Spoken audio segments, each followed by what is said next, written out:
Josh Bendit, thank you for joining us on I-24 News.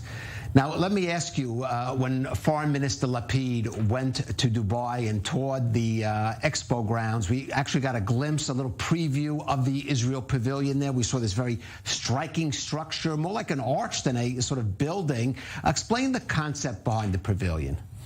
So the concept is that we have 7 gates, and they create kind of an outdoor experience, which makes kind of an invitation to an open visit. We said in the past, we call it no borders, no walls, you are invited to see.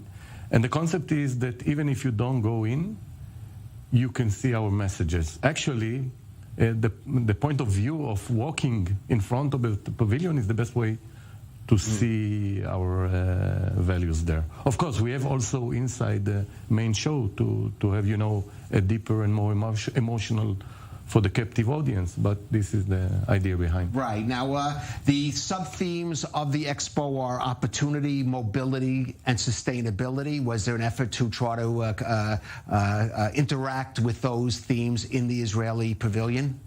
Yeah, obviously and naturally, you know, because all the different verticals we are having, if we have in agriculture, we speak more about sustainability maybe, and if we talk about transportation, we'll talk about mobility, but all in all, the Israeli Pavilion is more committed to go through the prism of opportunity, because this is first opportunity for us to, very much, you know, so this is how we look at it. But honestly, all those 3, mobility, opportunity, sustainability, are relevant for the dialogue that we are creating with the Expo. Right, and let's talk about that opportunity, because Israel was invited to the Expo prior to the Abraham Accords, and actually the Abraham Accords announced just months before what was supposed to be the official opening. That's why it's still, of course, Expo 2020. Did that impact at all on the planning or of the pavilion or on the participation of the people taking part there?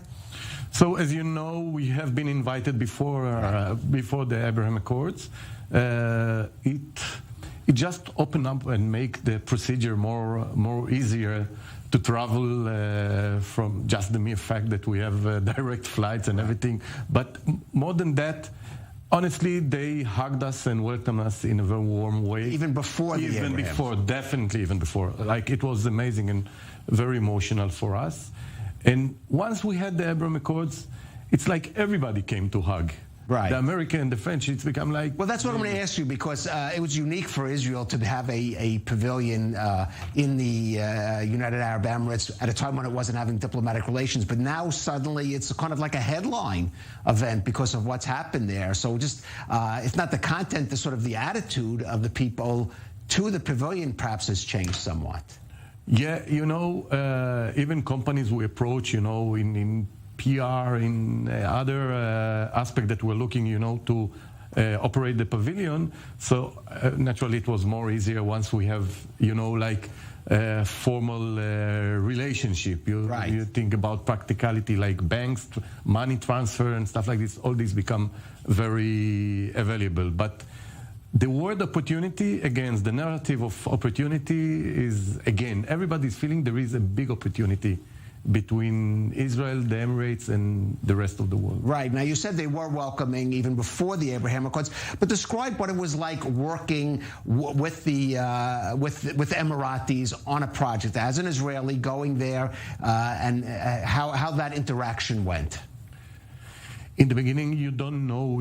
It's a little bit, you know, it's a learning experience. There is a learning curve, you know, the way they're having their culture of way of work, whom you're talking to, just the fact that most of the population are expats, and you suddenly you try to understand who is what, who is in charge of what and everything. But in general, when you have a welcoming approach and everybody is like going, you know, to do the most to help you, it's like really warming and a good feeling and give a good energy to push, to move things. Right. Now, when you talk about the design of the pavilion, the fact that it's sort of open experience, it almost seems like it could have been designed with the coronavirus situation in mind, though I guess that just is sort of fortuitous.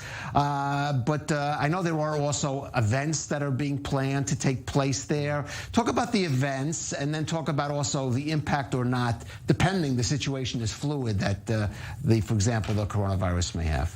So, in principle, we have two programs. One program is, let's call it the business or added values event, which is about more professional B2B, B2G events, which, bear in mind that we have 16 ministries participating in the project. And each one of them will try to showcase its own vertical. If it's the ministry, as I mentioned before, of agriculture, they're going to bring keynote speakers or interesting innovation to present and to invite the relevant entities from the Emirate side and also from other nationalities. So this is the B2B, and it's very rich. And in the 26 weeks of Expo, weekly basis, almost 2 to 3 events per week. 2 to 3 events a week. It's a lot. And I will talk soon about the challenge of the COVID. And the other one, that we are having a layer of cultural event, mostly based on music. From infected mushroom that will come from LA to local bands. And the idea is to show the bridge between East and West, and we will which Israeli music, especially, that incorporates a lot of Middle Eastern sounds with a lot of Western, very modern sounds. So there'll be live music events during the course of the. Most of them will be in our pavilion, because on the outdoor area we prepared it like a place where we can make kind of a stage and everybody can come and join us. Every Thursday we'll have a DJ party in our pavilion in the evening, and. But we are going to use also the Expo facilities. They have a big amphitheater, the Jubilee Park Amphi, and we are going to put some orchestra and, as I said, the infected mushroom team to have a show there. And we are going to add a significant layer of culture to the Expo shows. That sounds great. Yeah. And of course, proper precautions will be taken, whatever the situation there is in Dubai at the time regarding coronavirus, I imagine. So regarding the COVID, so there are regulations, simple one, like keep 2 meters between distance. So instead of having, you have 100 meters and you can put, let's say, 100 people, 1 per square meter. Now you need 1 per 4 square meters. It means that you are like having way less people that can come. But this challenge, it's not the Israeli Pavilion challenge. It's the whole obviously. Challenge. Yeah. All right, Josh Bendit, it sounds great. Director of the Israel Pavilion at Expo 2020 Dubai, starting October 1st. It sounds like it's going to be some event. Thanks for joining us, Josh. Thank you very much.